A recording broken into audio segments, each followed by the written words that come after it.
사랑하는 성도 여러분, 안녕하십니까? 코로나19가 대구뿐만 아니라 전국적으로 날로 확산되는 그런 추세에 있습니다. 걱정과 근심이 많으실 테고, 또 야외 활동이나 외부 활동이 제한돼서 어려움도 많으실 텐데, 이럴 때일수록 기도와 말씀으로 어려움을 이겨나가는 우리 성도 여러분 될 수 있기를 바랍니다. 오늘은 레위기 18장부터 20장에 나와 있는 말씀을 함께 나누면서 수요 성경 공부 진행하도록 하겠습니다.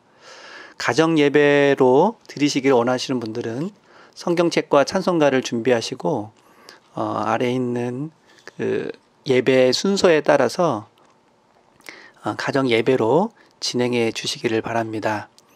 오늘 본문은 레위기 18장부터 20장까지인데 19장 말씀을 먼저 성경책 읽으시고 계속해서 이 영상을 함께 나누시면 좋겠습니다. 우리가 지난번 레위기를 시작할 때 레위기 구조에 대해서 잠깐 살펴보았습니다. 레위기는 가운데 있는 16장의 속죄일을 중심으로 해서 그 전과 후가 서로 대칭을 이루는 그런 구조로 되어 있습니다. 특별히 11장부터 20장까지는 그 속죄일을 중심으로 해서 정결법이 전후에 배치를 하고 있습니다. 특별히 정결법은 두 부분으로 나누어져 있다고 할 수 있는데, 먼저 11장부터 15장까지는 의식적인 정결법을 다루고 있습니다. 그래서 의식적인 정결을 통해서 어떻게 거룩함을 유지하고 구현할 것인가에 대해서 이야기를 하고 있고, 여기에서 다루고 있는 내용은 음식이라든지 출산, 피부질환 혹은 유출 등등에 대해서 다룬 바가 있습니다. 오늘 살펴볼 18장부터 20장까지는 윤리적인 정결법이라고 하기도 하고 또 성결법이라고 하기도 합니다. 크게 보면은 정결법에 대한 두 번째 언급이라고 할 수 있고요. 여기에서는 윤리적인 정결을 통해서 어떻게 거룩함을 구현할 것인가, 이에 대한 말씀을 전하고 있습니다. 특별히 이 세 장 가운데 있는 19장은 사회윤리법을 다루고 있다면 18장과 20장은 가족 보호, 여러 가지 그 규범을 통해서 어떻게 가정을 보호할 것인가에 대해서 다루고 있음을 알 수 있습니다. 이것을 표로 간략하게 살펴보면 사회보호법은 약자를 배려하고 또 사회 정의를 이루는 구체적인 방안에 대해서 다루면서 그 공동체가 어떻게 조화롭게 서로 균형을 이루면서 살아갈 수 있는지에 대해서 다루고 있고, 그 전과 후는 가족을 보호하는 방식, 특별히 불법적인 혼음을 금지하는 그런 내용으로 그 앞과 후가 이렇게 둘러싸고 있는 그런 구조를 보이고 있습니다. 우리 전체 레위기 주제도 그렇지만 이 18장부터 20장까지 윤리적 정결법 혹은 성결법이라고 하는 그 내용의 주제 또한 거룩입니다. 19장 2절에 나와 있는 이 말씀을 통해서 계속해서 이 거룩함에 대한 그 강력한 권고와 요청을 지금 하고 있는 것을 알 수 있습니다. 레위기 19장 2절의 말씀을 한번 보겠습니다. 너는 이스라엘 자손의 온 회중에게 말하여 이르라. 너희는 거룩하라. 이는 나 여호와 너희 하나님이 거룩함이니라. 하나님이 거룩하심이 우리가 거룩해야 되는 그 이유가 되고 있음을 강조해서 이야기를 하고 있습니다. 특별히 이 성결법에서 이러한 거룩함을 권면하는 그러한 이야기의 틀이 있는데, 우리가 거룩해야 되는 이유이기도 하고요. 또 그러한 것을 권면하는 방식이기도 합니다. 네 가지로 구분해서 볼 수 있습니다. 하나는 본문에 보면 특별히 나는 여호와 너희 하나님이다 라는 언급이 26회나 반복적으로 강조되어 있습니다. 우리가 정결한 백성으로 또 거룩한 백성으로 살아가는 그 가장 큰 이유가 이러한 거룩한 하나님의 백성이라는 의미입니다. 또한 이것은 출애굽을 통해서 이스라엘 백성들을 구원해 주신 하나님, 그 구원의 경험이 우리의 거룩함의 근거가 된다는 그러한 의미이기도 합니다. 두 번째는 우리가 거룩하게 살아야 되는 근거를 하나님의 말씀에서 본 것과는 달리 다른 이방인들의 풍속과 비교하면서 그들의 삶이 결코 거룩하지 않고 정결하지 않기 때문에 그들의 풍속과 삶의 방식을 따르지 말라고 하는 것이 그들이 거룩하게 살아야 되는 또 하나의 이유가 되고 있습니다. 그래서 만약 그들이 이러한 규범과 규정을 잘 따르면 하나님께서 그들이 앞으로 들어가게 될 약속의 땅에서 영원히 살게 될 거다라고 하는 말씀을 해주시지만, 그것은 거꾸로 보면 만약 그러한 말씀을 지키지 않을 때, 그리고 그들이 범죄하여서 정결하게 되지 않고 또 그들의 거룩함을 잃어버리게 될 때, 그들이 그 땅에서 하나님께서 약속하시고 들어가게 해주시는 그 땅에서 더 이상 거주하지 못하고 쫓겨나게 될 거라고 하는 그런 암시가 담겨져 있습니다. 실제로 이스라엘 백성들이 강대국에 의해서 멸망당하고 또 포로로 끌려갈 때, 그들이 그렇게 자신들이 하나님의 백성임에도 불구하고 나라가 망하고 또 그들이 포로로 끌려가게 된 그 이유가 무엇인지를 깊이 고민할 때, 그 이유를 찾은 그 근거가 바로 여기에 있다고 할 수 있습니다. 그들의 삶이 전혀 이방인과 구별되지 않고 하나님의 규범과 또 그 말씀을 거역하며 더럽혀져 있기 때문에 그 땅 또한 더럽혀져서 그들이 더 이상 그 땅에 살 수 없게 되었다 하는 것입니다. 그래서 그들이 꼭 마음속에 담고 실천해야 되는 행동의 규범은 뭐냐면, 스스로 깨끗하게 하여서 거룩하게 되는 것입니다. 하나님께서 거룩하시고 또 하나님께서 우리 구원해 주셔서 거룩한 백성으로 삼아 주셨는데, 그러한 하나님의 말씀에 따라서 늘 스스로를 깨끗하게 하고 거룩한 백성으로 살아가야 한다는 것, 이것이 그들이 그 거룩하게 살아야 된다고 하는 그 이유이기도 하고, 또 그것을 그 백성들에게 권면하는 그러한 형식이기도 합니다. 먼저 18장과 20장을 보면 구체적인 내용들은 쭉 보시면 알겠지만, 크게 이러한 어떤 성적인 범죄에 대한 그 경고의 메시지가 주를 이루고 있습니다. 근데 이 성적인 범주가 크게 세 가지로 나누어 볼 수 있습니다. 가장 많은 분량을 차지하고 있는 것은 사람과 사람 사이에서 금지된 그러한 성적인 범죄에 대한 언급을 쭉 나열을 하고 있고요.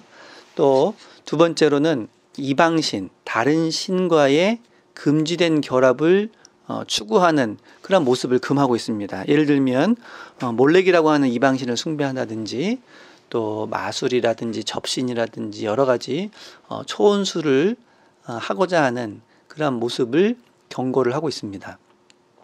또 여기에는 잠깐 언급되지만 동물과의 금지된 결합도 금하면서 경고를 하고 있습니다. 이렇게 가족보호법 18장과 20장은 그 가족의 테두리를 깨트릴 수 있는, 가족이라고 하는 그런 토대를 무너뜨릴 수 있는 이런 잘못된 결합, 사람과의 잘못된 결합, 혹은 잡신과의 잘못된 결합, 그리고 동물과의 잘못된 결합을 금하면서 그들의 신앙 공동체의 가장 기본적인 단위인 가정을, 그리고 그 가족을 보호하려고 하는 그러한 강력한 의도를 여기에서 보여주고 있습니다.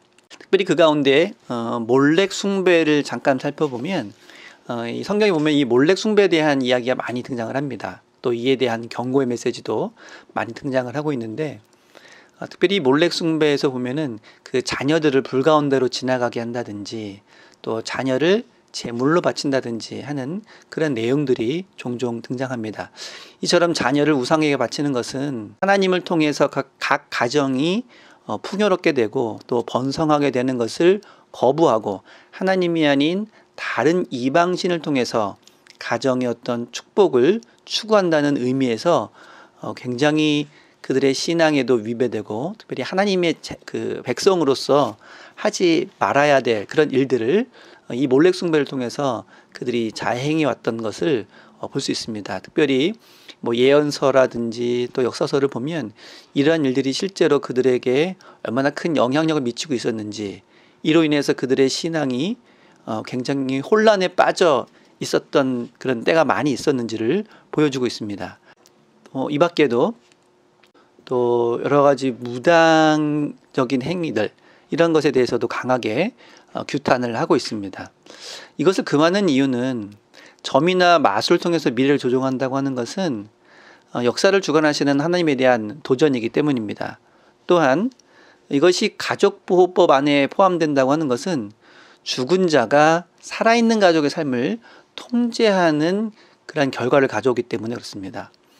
현재 우리 가족 내에 일어나고 있는 여러 가지 생사화복을 죽은 자를 통해서 해결하려고 하는 이러한 시도는 현재 가족 구성원들의 삶을 매우 피폐하게 할 뿐만 아니라 또 잘못된 방향으로 인도하기 때문에 그 가족의 근간을 흔들기 때문에 금하고 있다는 의미도 이 안에 포함이 되어 있습니다. 이제 레위기 19장의 내용을 살펴보면 크게 두 부분으로 나누어서 볼 수 있습니다. 1절부터 18절까지는 하나님의 백성으로서 거룩한 삶을 살아야 된다라고 하는 그러한 요청을 하고 있고요. 후반부인 19절부터 37절까지는 하나님의 말씀에 비추어서 그런 거룩한 삶을 살아가는 구체적인 방식, 특별히 공동체를 유지하고 보존하고 또 건강하게 만들어가는 그런 삶의 지침들을 나열을 하고 있습니다. 그 가운데에는 눈에 띄게 약자를 배려하고 또 사회 정의를 이루려고 하는 그러한 구절들이 많이 등장을 하고 있는데, 이러한 말씀들은 아직 그 뿌리를 내리고 있지 않은 그 출애굽 공동체가 더 성숙하고 더 그 기반이 그 탄탄한 공동체로서 발돋움할 수 있도록 다른 외부적인 혹은 내적인 위험 요소로 인해서 그것이 와해되지 않도록 공동체를 보호하는 그러한 기능을 하고 있습니다. 왜냐하면 이러한 사회적 약자들을 배려하지 않거나 또 그들을 돌보지 않는 약육강식의 그러한 힘의 논리가 통용될 때 그 공동체가 온전하게 존재할 수 없기 때문입니다. 그래서 굉장히 구약 성경에서는, 그리고 이런 율법 안에는 이 공동체를 보호하기 위하여서 적극적으로 약자를 배려하고 사회적인 정의를 실현하는 것을 강하게 강조를 하고 있습니다. 이런 내용들은 이미 출애굽기에 나와 있는 10계명의 구체적인 실천 방안이기도 합니다. 이것은 단순한 어떤 법규나 어떤 명령으로서 기능하는 것이 아니라 하나님께서 그 공동체를 얼마나 아끼고 사랑하시는지를 보여주는, 그래서 10계명을 실천하는 것은 단순히 어떤 규정을 준수한다는 의미보다는 하나님께서 그 공동체를 사랑하시고 아끼시는 것에 대한 반응의 차원으로 볼 수 있다고 하는 것입니다. 그래서 이 19장의 말씀은 크게 거룩하라라는 말씀과 또 사랑하라는 말씀으로 테두리를 지을 수가 있습니다. 즉, 우리가 거룩하게 된다고 하는 것과 우리가 사람과 사람 사이에 서로 사랑하며 지내야 된다고 하는 것은 별개의 문제가 아니라 서로 깊은 연관이 있는 그러한 내용이라고 하는 것입니다. 때로는 이 믿음과 실천이 구별되어서 또 사람들이 별개로 생각하는 경우가 종종 있지만, 성경에서는 우리가 거룩하게 되는 것과 우리가 다른 사람을 사랑하는 것은 결코 떨어질 수 없는, 분리될 수 없는 동전의 양면과도 같은 그러한 모습이라고 여러 차례 강조하고 있습니다. 우리의 신앙생활이 어떠해야 하는지를 아주 잘 보여주는 그러한 모습이라고 할 수 있습니다.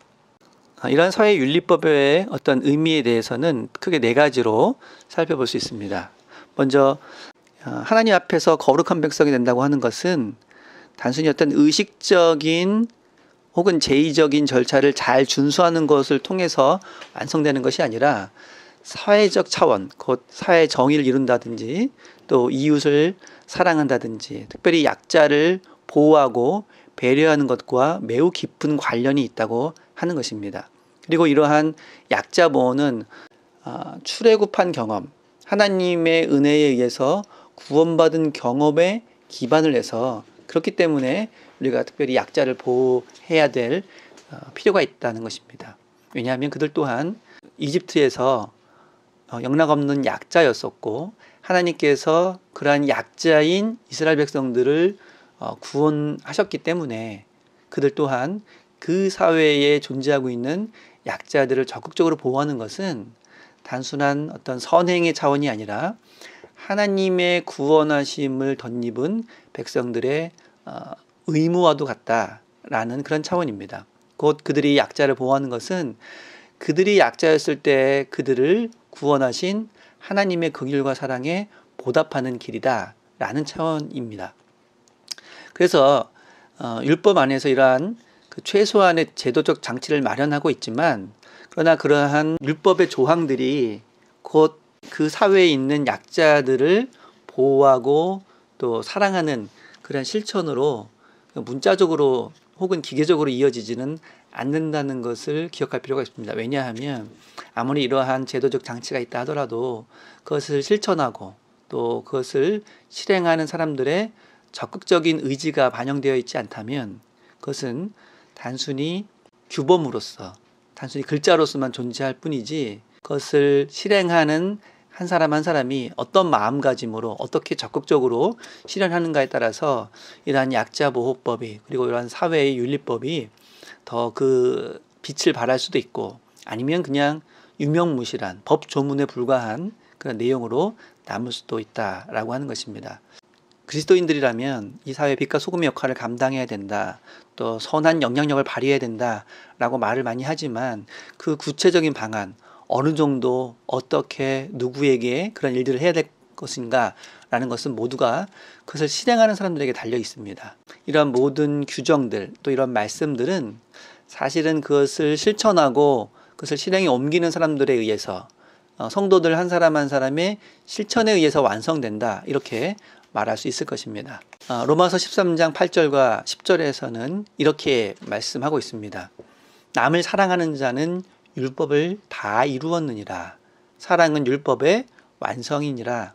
초대교회가 그 당시에 매우 열악한 상황 속에서도 매우 빠르게 그 로마 제국 시대에 많은 사람들에게 퍼져나갈 수 있었던 것, 그리고 많은 사람들에게 영향력을 미칠 수 있었던 것은 많은 초대교회 그리스도인들이 이렇게 그들이 믿는 바를 그들의 삶을 통해서 또 적극적으로 자신을 희생하고 헌신하고 다른 사람을 사랑하는 것을 실천함을 통해서 자신들의 믿음을 증거하고 확증했기 때문이라고 할 수 있습니다. 이는 오늘날 우리 교회가 가져야 되는 그러한 모습이기도 합니다. 우리가 열심히 예배드리는 것, 그리고 하나님 앞에 온전히 서는 것, 그것이 단순한 의식적인 것으로만 끝나서는 안 된다는 것입니다.